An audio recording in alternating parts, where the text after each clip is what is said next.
औज़ु बिल्लाहि मिनश्शैतानिर्रजीम बिस्मिल्लाहिर्रहमानिर्रहीम। Listeners and viewers अस्सलामु अलैकुम वरहमतुल्लाह। एक रवायत है कि बर-ए-सग़ीर में जब अकबर बादशाह की हुकूमत थी करीब 450 बरस कबल, तो अकबर बादशाह ने अपने सियासी असर व रसूख को वसी करने के लिए, गहरा करने के लिए मुख्तलिफ़ कबाइल में शादियाँ कीं। उन कबाइल में मुस्लिम कबाइल भी थे और हिंदू कबाइल भी थे, लेकिन उस वक्त एक हिंदू कबीले ने अकबर बादशाह को रिश्ता देने से इनकार कर दिया, जो कि उस वक्त रियासत बीकानेर के शहर सीतलगढ़ में रहता था। और अकबर ने इस इनकार पे उनके शहर के कुओं के अंदर गाय का गोश्त डलवा दिया, जिसकी वजह से उन हिंदुओं को, उस कबीले को वो शहर छोड़ना पड़ा। वो वहाँ से हिजरत करके राजस्थान के सहरा में आ गए और वहाँ से फिर आहिस्ता आहिस्ता मूव करके चोलिस्तान के सहरा में आ गए। वो दर बदर भटकते रहे, उन्हें कोई रहने की जगह ना मिली और राजस्थान के सहरा में और फिर चोलिस्तान के सहरा में ना उनके पास खाने को कुछ था, कैद साली थी, खुश्क साली थी, लेकिन वो अपना गुज़र बसर करते रहे। मुख्तलिफ़ जंगली जानवरों का शिकार करके खाते थे, अपना गुजारा करते थे ताकि ज़िंदगी और बका का सिलसिला चलता रहे। तो वो कबीला जब वहाँ से हिजरत करके आया और फिर आहिस्ता आहिस्ता चोलिस्तान में आबाद हुआ और आज इस वक्त वो चोलिस्तान और बहावलपुर के से तकरीबन 40 किलोमीटर दूर जो बहावलपुर की तहसील है मंडी यज़मान, उसके करीब के इलाके में वो सेटल्ड है और उस कबीले को बावरी कबीला कहा जाता है। इस वक्त उनकी आबादी तकरीबन 15 से 18 हज़ार है और 12 से 14 उनके मुख्तलिफ़ विलेजेस हैं, मुख्तलिफ़ गाँव हैं जहाँ पर वो बावरी कबीले के लोग आबाद हैं। उनका कहना है कि इस वक्त पूरी दुनिया में बावरी ट्राइब सिर्फ़ बहावलपुर की तहसील यज़मान के एक इलाके में रहता है। इसके अलावा ना वो हिंदुस्तान में है और ना ही दुनिया के किसी और हिस्से में आबाद हैं। ये कबीला बहुत मुख्तलिफ़ है, बाकी हिंदू जो धर्म है, हिंदू मज़हब है, जो हिंदुओं का रहन सहन है, उनसे इनका ज़िंदगी गुजारने का तरीका बहुत मुख्तलिफ़ है। आप यूँ समझें कि ये एक कल्चरल आइलैंड में रहता है और ये अपने इर्द गिर्द के माहौल से बहुत मुख्तलिफ़ है। इनका रहना सहना, खाना पीना, इनका मज़हब, इनके अकायद, इनके गॉड्स, इनके देवता, इनकी देवियाँ, इनकी ग़िज़ा, इनका लिबास, इनकी खुशियाँ गमियाँ बहुत मुख्तलिफ़ हैं। तो आज हम ये इरादा कर रहे हैं कि हम उन इलाकों में जाएंगे जहाँ पे ये बावरी कबीले के लोग आबाद हैं, इसको एक्सप्लोर करेंगे, क्योंकि इनकी ज़िंदगी का बड़ा हिस्सा अनएक्सप्लोर्ड है, अनडिस्कवर्ड है, लोग उनके बारे में नहीं जानते। बेसिकली तो वो मारवाड़ी ज़बान बोलते हैं, लेकिन कुछ पंजाबी भी उन्हें आती है। तो हम आपके साथ चलते हैं, इस कबीले को एक्सप्लोर करते हैं कि ये लोग कैसे हैं, ये लोग क्या करते हैं, किस मज़हब से इनका ताल्लुक़ है, ये गुज़र बसर कैसे करते हैं, और प्रोफेशनली ये बड़े बड़े कन्वेंशनल पोचर भी हैं, हंटर भी हैं। तो कुछ चीज़ें आपको इनकी लाइफ की बहुत इनडिफरेंट सी लगेंगी। You might be getting shocked. यूँ समझें कि कुछ कल्चरल शॉक्स हैं जो हम अभी एक्सपीरियंस करने जा रहे हैं और हम इस कल्चर को एक्सप्लोर करते हैं जो बहावलपुर के ज़िला और उसकी तहसील मंडी यज़मान के करीब एक इलाके में आबाद है।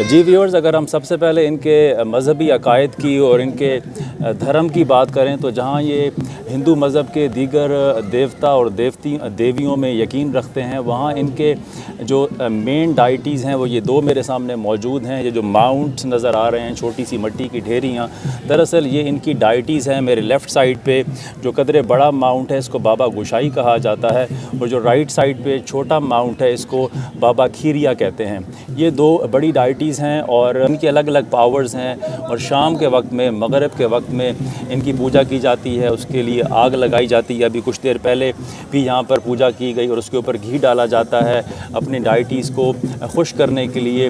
और अमूमी तौर पे जो बाबा गोशाई है ये पूरी इस सेटलमेंट का, इस पूरी आबादी का, इन तमाम लोगों का मुहाफ़िज़ समझा जाता है। ये किसी भी मुश्किल में, किसी भी परेशानी में यहाँ पे आके पूजा करते हैं, नज़र और मन्नत मनोती मानते हैं, इसके नाम पे जानवर ज़िबा करते हैं और फिर वो खैरात यहाँ के लोगों में तकसीम की जाती है। जबकि जो बाबा खीरिया है ये दरअसल अगर कोई इनको जंगली जानवर काट ले, कोई सांप काट ले, कोई बिच्छू काट ले, तो उसके इलाज के लिए, उसकी शिफा के लिए इसकी पूजा की जाती है और शक्कर या गुड़ बांटी जाती है और वो लोगों में तकसीम की जाती है, जिसके नतीजे में इनको शफा मिलती है। तो ये यहाँ की दो मेन डाइटीज़, दो मेन गॉड्स या जिनकी ये इबादत करते हैं। और ये हर इनकी गांव में, हर बस्ती में जो मेन चौक होता है वहाँ पे बनाया जाता है और लोग अपनी ज़रूरत के तहत अमूमन शाम के वक्त में आके इसकी पूजा करते हैं।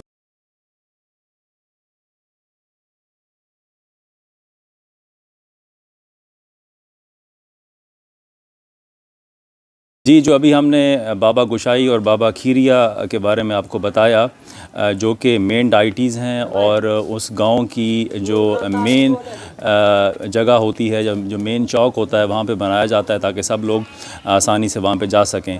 लेकिन इसके साथ साथ ये अपने घरों के अंदर भी दो देवियों के निशान बनाते हैं। बिल्कुल मेरे सामने दो छोटे से माउंट हैं जिनको कालका देवी कहा जाता है और ये सब लोग अपने घरों में, अपने सहन के एक कॉर्नर में बनाते हैं और इसकी भी शाम के वक्त जब सूरज ढलता है तो उन औकात में इसकी इबादत या पूजा की जाती है। अभी आपके सामने अभी आग के कुछ आसार और निशान मौजूद हैं। तो ये कालका देवी भी दरअसल इनके जो रोज़मर्रा के मसाइल हैं, परेशानियां हैं, बीमारी है, कोई तकलीफ़ है, उसको रफ़ा करने के लिए ये यहाँ पे आते हैं, मन्नत मनौती मानते हैं और अमूमन जो मीठी चीज़ें हैं वो इसके नाम पे मन्नत दी जाती है, इसको राज़ी करने के लिए, इस देवी को खुश करने के लिए। और जो करीब की रहने वाली औरतें हैं, बच्चे हैं, वो यहाँ पे आते हैं और उनको वो मिठाई या वो मीठी चीज़ खिलाई जाती है, जिसके नतीजे में ये देवी खुश होती है और उनके मसाइल रफ़ा हो जाते हैं। ये आप देखें कि ये देवी की पूजा हो रही है और देवी के नाम पे ये बकरा जो इन्होंने माना था वो दे रहे हैं और उसके लिए जो रसूमात हो रही हैं, पंडित है, बकरे के की जो पीछे वाली टांग है उसको रस्सी से बांधा गया है और उसको कुछ ख़ास किस्म का पानी उसके ऊपर डाला गया है और वो अपने कुछ मंत्र या जो भी अपना कलाम है वो पढ़ रहा है।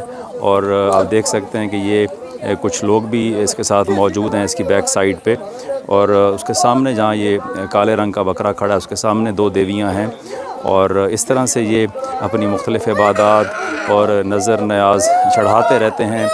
कभी कोई जानवर, कभी खाने की चीज़, कभी कोई मीठी चीज़।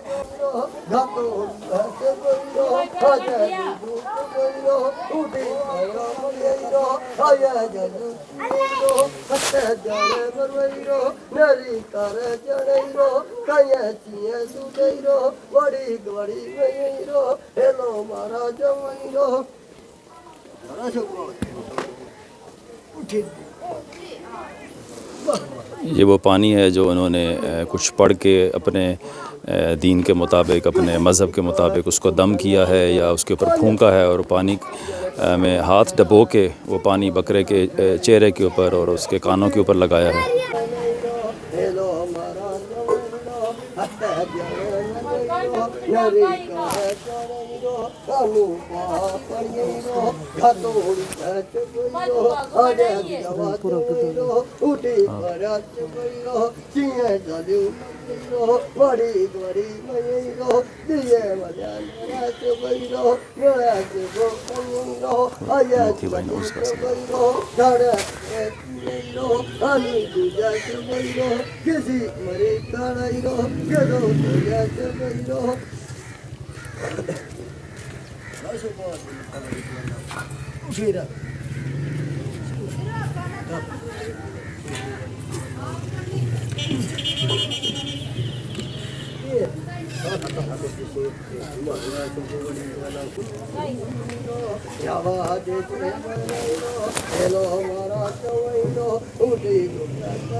इस वक्त मेरे साथ इस कम्युनिटी के बामरी कम्युनिटी के नंबरदार सूर्या राम मौजूद हैं। इनसे मैंने बातचीत की है तो कुछ चीज़ें जो बहुत यूनिक हैं यहाँ की लाइफ के बारे में कुछ हमने आपको दिखाई, कुछ मैं आपको बताता हूँ कि इस विलेज लाइफ के अंदर जो एक typical tribal and rural living है, कुछ जानवर ऐसे हैं जो इनके नज़दीक बहुत नापसंदीदा हैं और ये उन्हें अनहोली समझते हैं, जिनमें ख़ास तौर पर गधा, donkey and second is the rooster जो मुर्गा है।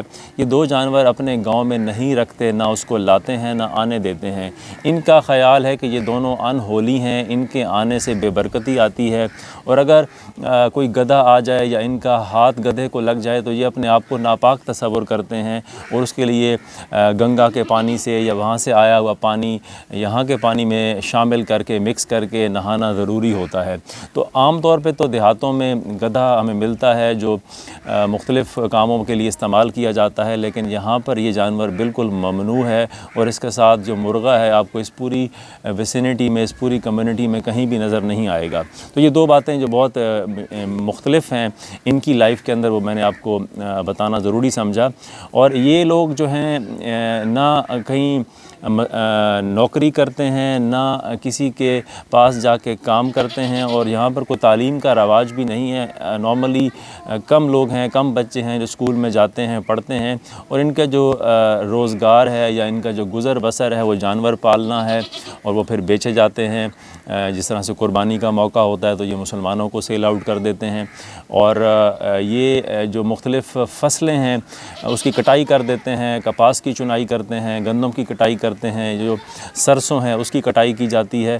और शिकार करना ये इनके यहाँ एक बहुत नॉर्मल एक रेगुलर प्रैक्टिस है कि यहाँ के मर्द बाकायदा ये स्किल सीखते हैं, बच्चों को सिखाया जाता है। इनके अपने local conventional instruments and tools हैं जिसके ज़रिए से ये चोलिस्तान के जंगल में शिकार करते हैं मुख्तलिफ़ जानवरों का। थोड़ी सी इनसे बात करते हैं, ये हमें बताएंगे कि ये किन जानवरों का शिकार करते हैं और फिर वो जो गोश्त है उसको किस तरह से इस्तेमाल किया जाता है, क्योंकि ये गोश्त को ड्राई भी करते हैं और फिर काफ़ी अरसे तक उसको इस्तेमाल करते हैं। थोड़ा जिहा दसो कि किहड़े-किहड़े जानवरों का शिकार करते हो? ਅਸੀਂ ਸੂਰਾਂ ਦਾ शिकार करते हैं, ਗਿੱਦੜਾਂ ਦਾ शिकार, ਲੋਮੜੀ ਦਾ ਤੇ ਸਾਨਿਆਂ ਦਾ, ਛੇ ਦਾ, ਇਹ शिकार ਅਸੀਂ करते हैं। इस ट्राइब की एक और बहुत यूनिक प्रैक्टिस है जो शायद पाकिस्तान में या दुनिया में और कहीं भी नहीं होगी। अगर हम देखें तो ये इस वक्त सिर्फ इसी ही ट्राइब के अंदर ये प्रैक्टिस हमें नज़र आती है कि इन्होंने वाइल्ड बोर को डोमेस्टिकेट किया हुआ है। ये आपके सामने मौजूद है। ये इसको पालते हैं दीगर जानवरों की तरह, और ये मीट पर्पज़ के लिए इस्तेमाल किया जाता है। इसको सेल परचेज़ भी करते हैं। और नॉर्मली जो इनकी शादियाँ होती हैं उसमें जो वलीमा है, जो मेहमानों को ये सर्व करते हैं खाना, उसके अंदर वाइल्ड बोर का मीट इनका सबसे फेवरेट है, पोर्क सबसे फेवरेट है। और देखें इस बच्ची ने भी पॉर्क्यूपाइन एज ए पेट रखी हुई है और उसको फीड कर रही है, पानी पिला रही है। और इस बच्ची के पास अपने घर के अंदर 2 पॉर्क्यूपाइंस हैं जो इसने एज ए पेट पाली हुई हैं, और इसका नाम इसने मीरो रखा हुआ है।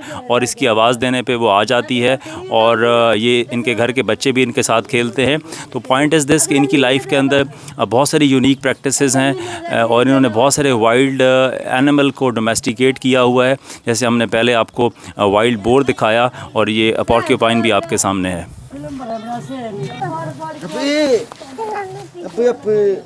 और कितने फाड़ दे काकी ने हाथ तले करके कंडे ने मार दिए ਉਹਦੇ ਨਾਲ ਕੀ ਜਾਨ अच्छा, छोटियां सन ਆ ਬੱਚਿਆਂ ਸੇ ਨਿੱਕੇ ਨਿੱਕੇ अच्छा ਉਸ ਵੇਲੇ ਲਿਆਂਦੇ ਫਿਰ ਆਪਣੀ ਬੁੱਤੀ ਬਾਈ ਆ हैं ਸਾਡਾ ਮੀਰੋ ਕਿਹੜਾ ਮਿਲ जड़ी पा दो ਨਰਮੰਦੀ ਹੈ ਨਰਮੰਦੀ ਹੈ ਕਾ ਹਲੀ ਗੇ ਕਾ ਮੀਰੋ ਮੀਰੋ ਬੁਆ ਜੋ ਜਾਣਗੇ ये एक और पॉर्क्यूपाइन है। आप देखें कि इस बच्चे ने इसको रखा हुआ है एज ए पेट, और उसको फीड कर रहा है। एक छोटा सा केज है जिसके अंदर इसको रखा गया है। जी नाज़रीन, इनकी लाइफ के बारे में एक और बहुत इंटरेस्टिंग और डिफरेंट सी चीज़ है जो मैं आपको दिखाना चाहता हूँ कि इस वक्त मैं इस विलेज के सेंटर में खड़ा हुआ हूँ, और मेरे दाएं बाएं लेफ़्ट साइड पे, बैक साइड पे और मेरे सामने आपको घर नज़र आ रहे हैं। और किसी भी घर की बाउंड्री वॉल या चार दीवारी नहीं है, कोई मेन गेट या एंट्रेंस पॉइंट नहीं है। इनका ये कहना है कि हमारे यहाँ कोई चोरी नहीं होती, हम सब लोग बहुत पीसफुली रहते हैं और सब एक दूसरे के माल की हिफाजत करते हैं, किसी को कोई नुकसान नहीं पहुँचाता, जिसकी वजह से हमें बाउंड्री वॉल की ज़रूरत ही नहीं पड़ती। हम बहुत सोशली इंटेग्रेटेड लोग हैं। और अगर बाउंड्री वॉल बनाई जाए, कोई गेट बनाया जाए, तो उसका मतलब है कि हम अपने फेलो ट्राइबल्स पे डिस्ट्रस्ट कर रहे हैं, उन पर उन पर बदएतमादी कर रहे हैं, और ये चीज़ सोशल बॉन्ड को वीक करती है, सोशल इंटीग्रेशन को कम करती है। इस वजह से ये एक जेस्चर भी है, एक सिंबल भी है कि बाउंड्री वॉल का ना बनाना, चारदीवारी का ना बनाना इनके यहाँ strong social integration, strong social cohesion and strong social bonds को रिफ्लेक्ट करती है कि we are one, we live together, और हम एक दूसरे के लिए नुकसानदेह नहीं हैं, किसी की चोरी नहीं करते, सबके घर सांझे हैं, सबका माल सांझा है, और हम सब मिल के एक दूसरे के माल की, जान की और इज़्ज़त की हिफाजत करते हैं। आज इत्तफ़ाक़न इस बस्ती में इनकी एक फ़ैमिली के यहाँ शादी भी है, और इस वक्त हम मौजूद हैं जो ब्राइड है, दुल्हन है, उसके घर में। और इनका एक रवाज ये है कि बारात के आने से पहले ये एक फ़्रेम बनाते हैं, और ये फ़्रेम बेसिकली ईवल कैचर है कि जो भी दूल्हा आएगा और जब दुल्हन बारात के साथ रुखसत होगी तो इस फ्रेम के नीचे से गुज़र के जाएगी, जो इनफैक्ट तमाम ईवल इफ़ेक्ट्स को कैच कर लेगा और हर तरह के ईवल इफ़ेक्ट से उसको महफूज रखेगा। तो ये आखिरी 2 दिनों में बनाया जाता है, और ये इसको अपनी लैंग्वेज में तोरन कहा जाता है, ये इसको तोरन कहते हैं। और दूल्हा और दुल्हन इसके नीचे से गुज़र के जाएंगे ताकि वो अपनी आइंदा ज़िंदगी में हर तरह के ईवल इफ़ेक्ट से, हर तरह की बुराई से महफूज रहे। जी नाज़रीन, इस वक्त हम बावरी ट्राइब के एक विलेज में मौजूद हैं जहाँ पे आज शादी है, और अभी कुछ देर पहले बारात यहाँ पे पहुँची है। और इनका जो बारात का तसव्वुर है वो थोड़ा सा मुख्तलिफ है कि ये बारात सुबह जो first half of the day होता है उस पर नहीं लाते, बल्कि जो second half of the day है, जब सूरज ग़ुरूब होता है असर के टाइम, तब बारात पहुंचती है। और बारात जब आती है तो वो रात को स्टे करती है दुल्हन के उस गांव के अंदर। बाकायदा जंज घर बने हुए हैं जहाँ पे हम इस वक्त मौजूद हैं, और दूल्हा और बाराती वहाँ पर रात को स्टे करते हैं। और अगले दिन जो second half of the day है, जब सूरज ग़रूब हो रहा होता है, तब ये बारात को, दुल्हन को लेकर बारात वापस जाती है, क्योंकि इनके बिलीफ़ के मुताबिक, इनके धर्म के मुताबिक जो दिन का पहला हिस्सा है उसमें ईवल इफ़ेक्ट्स होते हैं, उसमें शैतानी असरात होते हैं। तो इनके जो गाँव हैं उनके अंदर एक बाकायदा कम्युनिटी सेंटर या एक जंज घर मौजूद होता है जहाँ पे ये सारे बाराती रहते हैं। और इसकी एक और ब्यूटी ये है कि जो बाराती आते हैं वो अपने खाने का सामान साथ लाते हैं। वो रात का खाना है, वो अगले दिन सुबह का नाश्ता है, दोपहर का खाना है, इनकी ख़वातीन वो खाना बनाती हैं ताकि जो दुल्हन वाले हैं उनके ऊपर किसी किस्म का सोशल बर्डन ना बना जाए।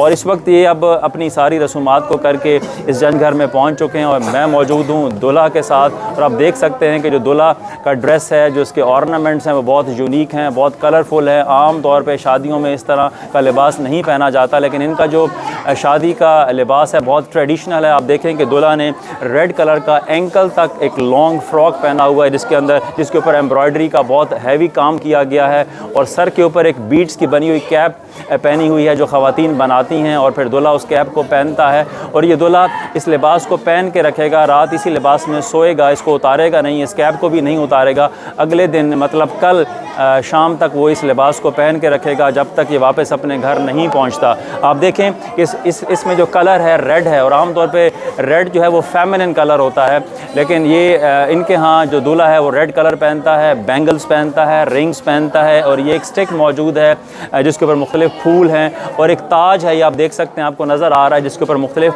बर्ड्स एंड एनिमल के इमेजेस ड्रॉ किए गए हैं। और इनके धर्म के मुताबिक जो मुक़द्दस जानवर है, मुक़द्दस परिंदे हैं, जिससे नेक शगुन मिलता है, जिससे खैर मिलती है, जिससे ईवल इफ़ेक्ट कम होता है, ये साथ साथ रखा जाता है। जब ये बारात घर से निकली थी तो ये ताज साथ था, इस वक्त भी इनके साथ मौजूद है।